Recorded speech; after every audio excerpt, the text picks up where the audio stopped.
Well, if you haven't guessed by the first part of the video and the title of the video, we were working on the FC. We're not doing a lot of work. We only got a little bit of work today to do. The main thing we're doing is going drifting. We're going to the compound, which those of you who don't know, it's like this 20, 30-year-old abandoned neighborhood.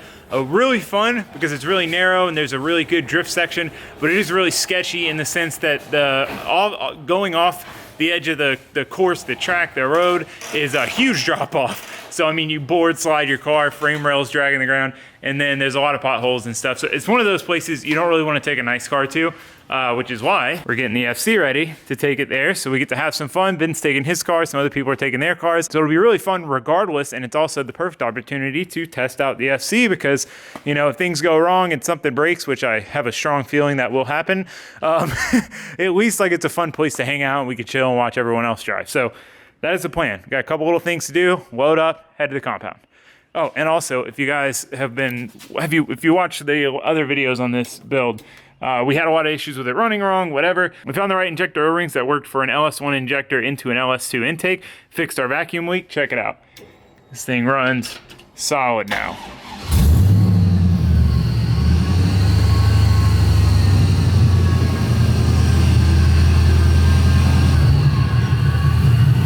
It runs like it should. Just a stock 5.3, so she's running good now. I took her for a rip down the road. She pulls good, solid. So let's get to work. Went ahead and got harnesses on. These are some harnesses I had lying around. Luckily I had these little clip-in deals for the eyelets. Otherwise I wouldn't have been able to put these in, but got the bottom in, got the tops wrapped around the bar, zip tied up and ready to go. So we got harnesses now. I'm definitely not the poster child of safety, but I'm not trying to go drifting at 60 miles an hour without harnesses in a cage car. That's where I draw the line. All right, let's see what else we got to do. Okay, well, haven't really filmed much. Tire mounting was kind of a mess. So putting these ATR Sport 2s I've had for a while onto these wheels, one of the beads ripped because of the machine, and yeah, couldn't get it to seal. Then I was mounting these wheels as fronts with some 123S's. So we got some grip up front. We could use the Kendas that were up front as rears. And same thing, like kept wanting to rip the bead and wasn't sealing, and it was kind of a mess too. But these are 17s, so we should have a lot more clearance in the front. I wasn't gonna run these in the rear. These are Zek Novas. They're real sticky, grippy tires for what they are compared to like a Kenda or something. And I feel like the more grip I put in this thing, the more likely I am to break everything back here. So I don't want to do that. But we're kind of out of options. We got those, pair of Kendas, and a really clapped out pair of Z tires. So Ben, while I was struggling mounting tires, cleaned my windshield off and got it clean enough to see out of. So that's good. I like dawned on me like yesterday, oh man, I can't, there's spray paint like right here. I couldn't see out of it. So he took care of that. Last thing, I just need to do fluids check. I'm gonna overfill it on oil, so hopefully we don't rod knock it. And then I just gotta check my coolant, make sure that's full, and we're good to go. Load it on the trailer. So I'll see you guys in the morning. We'll be heading to the compound and we're gonna go thrash this thing. Wish us luck.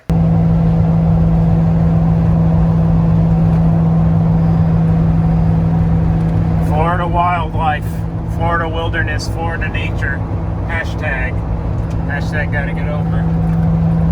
Now we're cruising our way down to the old compound. Not a bad drive so far. I've never gone to the compound from where I live now.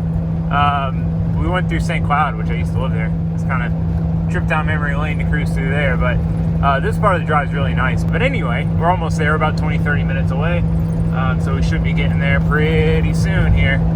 It's always so weird coming in here because you pass a few houses and you wonder, I mean, I guess to live out here in one of these houses, you'd really probably have to be someone who has like a four-wheeler or a dirt bike or something, you know? Or, you know, you living out here, you probably don't care.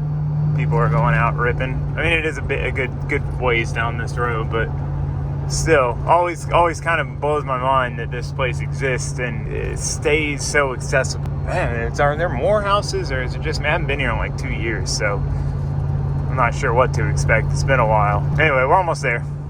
I see a bunch of traffic, a bunch of cars coming in and out. I don't know if it's a good sign or a bad sign. Always so sketchy watching Ben unload. Just ramps it. So it's just me and him, but Huffman and Igor are coming out. They'll be here in like an hour, or probably half an hour. I gotta air up one of these front tires. Like I said, it was a struggle last night. That tire was leaking. I guess it's still leaking. And yeah, we're starting out on these Novas. Should be interesting. I got them aired up to 60, so we're just gonna try to keep the car super loose. I think the biggest potential breakage going on with this car right now is the rear diff. It's a Turbo 2 diff. Those aren't very strong. It's not welded, so that I have no idea how that's gonna go. This is just a crapshoot, honestly, because that diff could be like virtually an open diff. I actually have no clue. And then this coolant loop is leaking a little bit, and I have to jack my radiator up to bleed the cooling system because it's too low. And on top of all of that, I don't have a temp gauge. So yeah, again, crapshoot slash full sin today.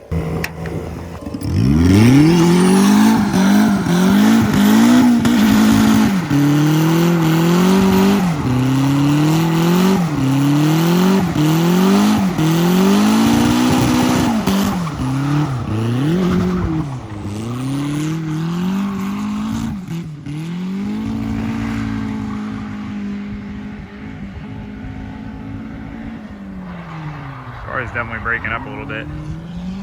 That sounds okay. Yeah, I don't want my cars warm up either. It just goes straight for the rip at 80-degree coolant temp. It's ripping though. All right, car's off the trailer. It's gonna be a first any sort of drifts in this thing. Driver's side window doesn't go down. I'm gonna probably take that out in a minute, but I wanna see if it actually has a limited slip diff before I waste my time doing anything else. So I'm gonna let it warm up for just a second, and then we're gonna go rip.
So I'm not sure what the horrible grinding on throttle noise is. I lengthened, there's an arm that basically lifts the subframe up or down. The rear suspension on these cars is so long.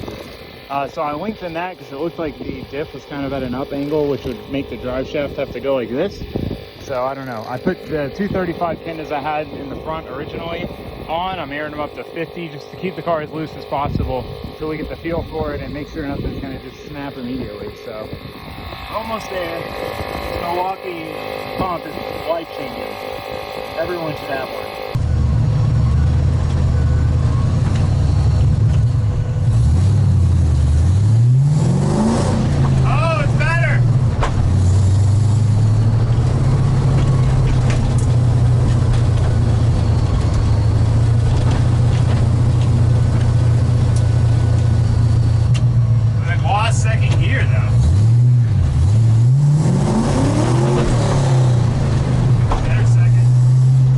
Fourth.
tighten the tune. I'm gonna modify it, try to delete the skip shift. Basically, as soon as I turn the car on, it thinks it's in skip shift mode. What that does is it was done for fuel economy, and basically it forces you to go from first to fourth. So right now I can't go to third or I can't go to second with the car on. I started it up in second and then went and it was okay. So I just need to try to tune that out and then we should be okay. I'm also gonna raise the thing up in the rear. I lengthened that subframe thing and it is better. So I might leave it. There is some slapping noise, but I think it's like my exhaust hitting my subframe more than it is drivetrain stuff. The car feels okay. It's definitely got like too much front grip with these tires. It just like drives like around the front wheels. But other than that, I mean, it's for a first outing, not bad.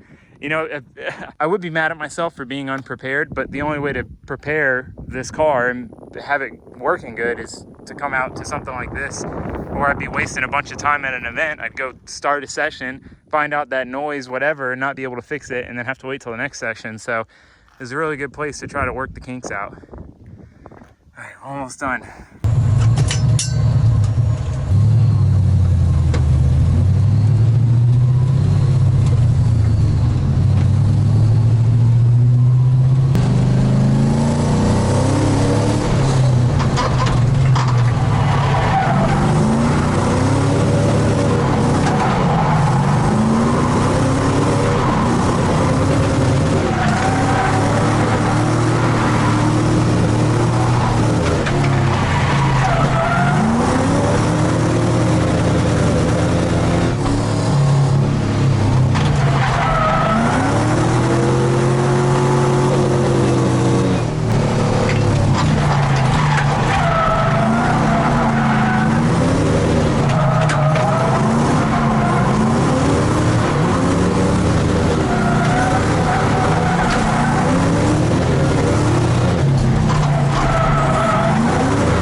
Decent, but it just sounds like it's gonna explode the whole time.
All right, everybody else showed up. We got Huffman, we got Igor, we got Shulman, we got Christian, we got everybody. You can see the car is sitting on wheels right now. Basically, I figured out what was happening. The front of the diff was sliding up and the drive shaft U-joint was binding. So this design of the rear of these cars, again, is terrible, and you cannot get to the two bolts that bolt in the diff on the front really pretty much without dropping the front of the subframe down, which I can't really do here. So I was able to get a socket in there with like 3 extensions, and I think I got it tight. We'll see. If not, I'm gonna send it. Damn, they're ripping. See if you can see them.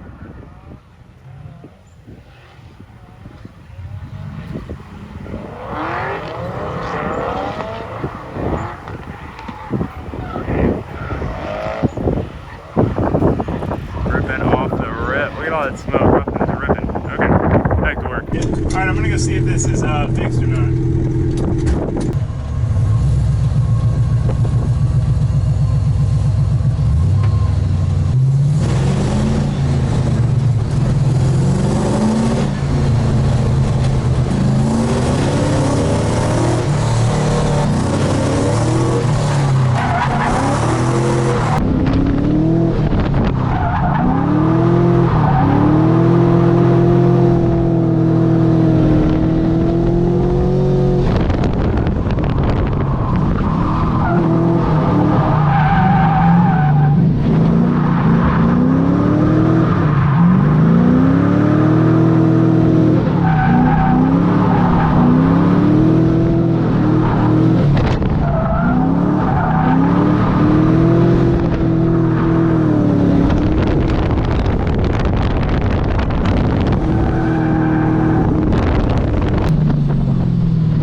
I don't know what number this is. Take something. 7, 3. I'm gonna try this again. I was able to get under there, figured out a method. Oh, I forgot to tighten. I'm glad I said that. I forgot to tighten the subframe back up.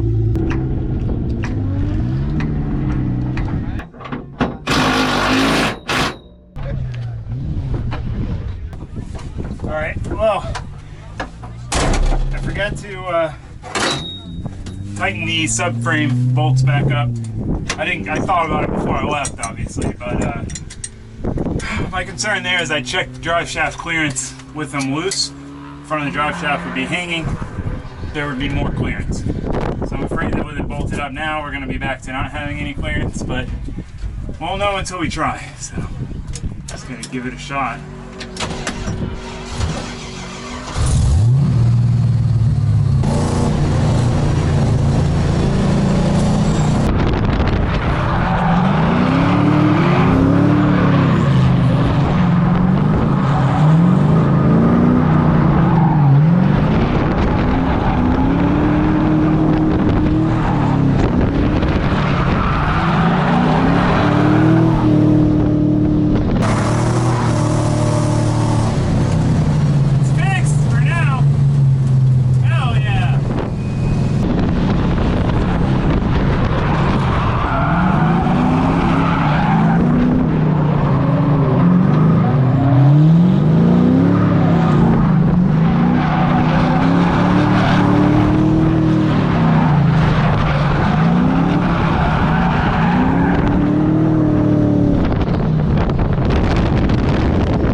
I tightened it with an impact this time. I was able to get my impact in there, my big impact. But it was going through a lot of extensions, so it didn't seem like it got super tight, but that's definitely the problem. The diff just slipping up, so, you know, I don't know. I guess maybe if it happens again, I got another thing I can try out there.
This is what I love about the compound.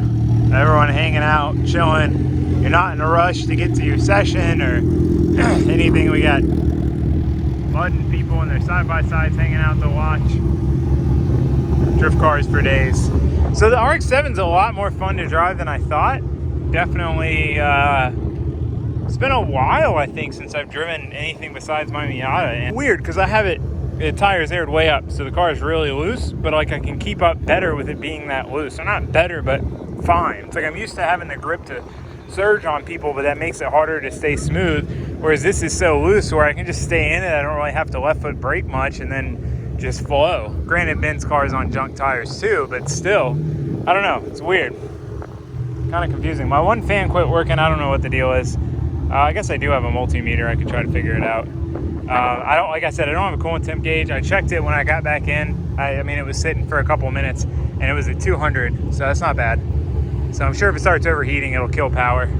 That's what's fun about this thing, is I just don't care. I mean, I care, like I don't want to blow it up. I don't want to blow a head gasket or something, but I'm just beating the crap out of it and letting it take it. So yeah, I'm gonna let it cool down, chill for a minute. It was killing power a little bit, and yeah, go back out, keep driving.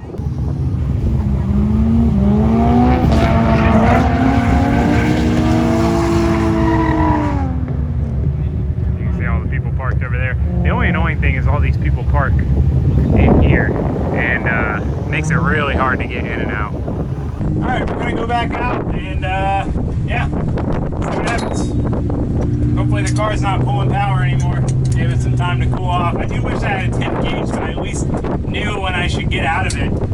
Right now I'm just getting out of it super early.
this car's still pulling power. We're gonna try to check. My buddy Derek said it could be intake air temps going too high.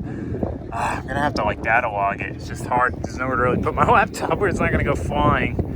Oh, this tire is really leaking. Oh man, it's leaking quick.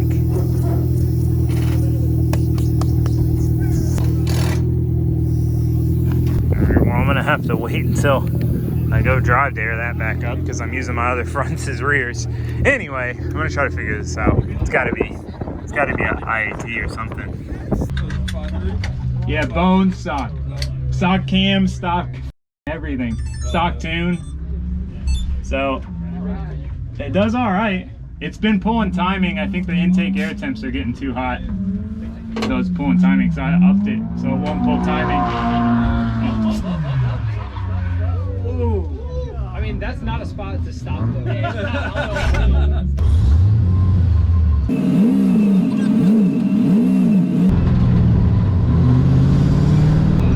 Alright, so I think it was the intake air temp sensor. Intake air temp's getting too hot because of that intake in the engine bay right behind the radiator, pulling timing. So I just bumped it up a little bit so it won't pull timing for like another 10, 20 degrees.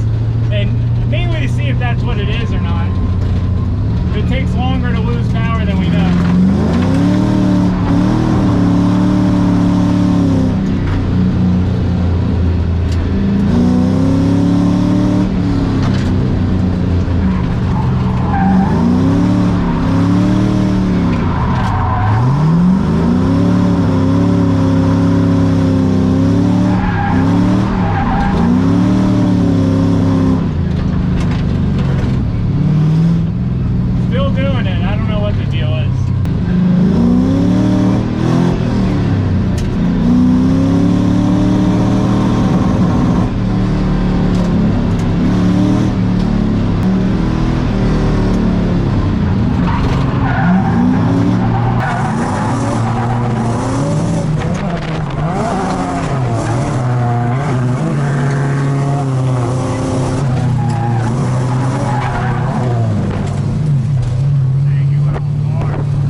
Alright, I pulled my fuel pump out and you can see the tank was pretty nasty when I got the car.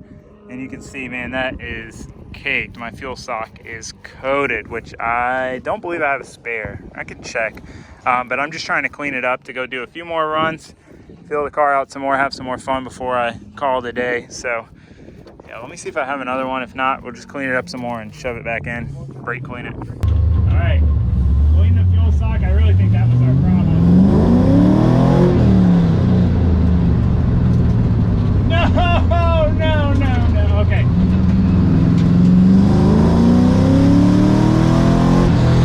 That was our problem.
fixing it again. I dropped tires behind you and my diff started grinding again.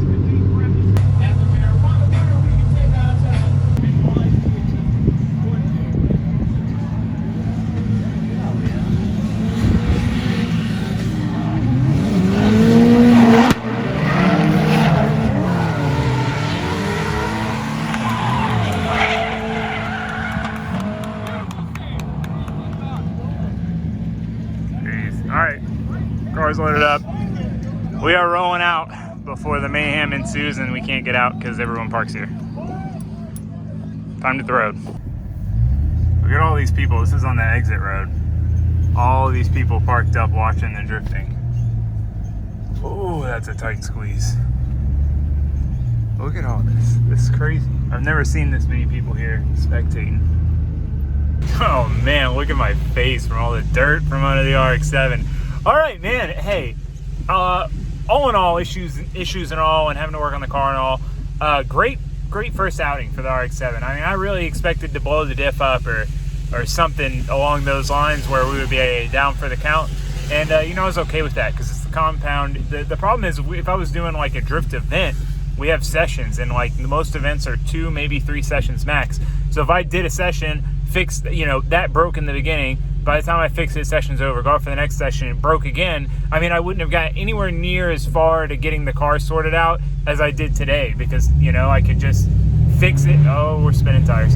I could just fix it, go back out, fix it, go back out. Man, it's slippery.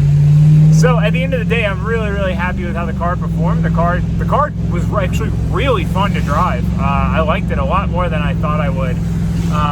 You know, I'm still a Miata guy at heart. I still love the way my Miata drives. But it was fun. It was fun having the car loose and just slipping around and tandeming with Ben, not being worried about body damage and stuff. So, and just, you know, thrashing the car because it's a beater, you know, no temp gauge, just sending it. So I don't know. I had a lot of fun. I would say very successful first outing. The electric power steering worked great. The angle kit was solid, you know, which I made myself. So that's an accomplishment. All in all, you know, went great. I realized I'm missing a washer for the diff mount in the back, and that's why it kept slipping up. So if I can, I know I have it somewhere, so either I'll find it or I'll make one, and that should resolve that issue. And I mean, we should be good to go after that. So that, I mean, that's exciting. We got the car pretty sorted today. So yeah, anyway, give this video a thumbs up if you enjoyed it. Otherwise, I will see you for the next one. I don't know what we're doing, but I'll see you then. Thanks for watching. Oh, big puddle. Oh. Thanks for watching. Thanks for subscribing. Goodbye, guys. See you later.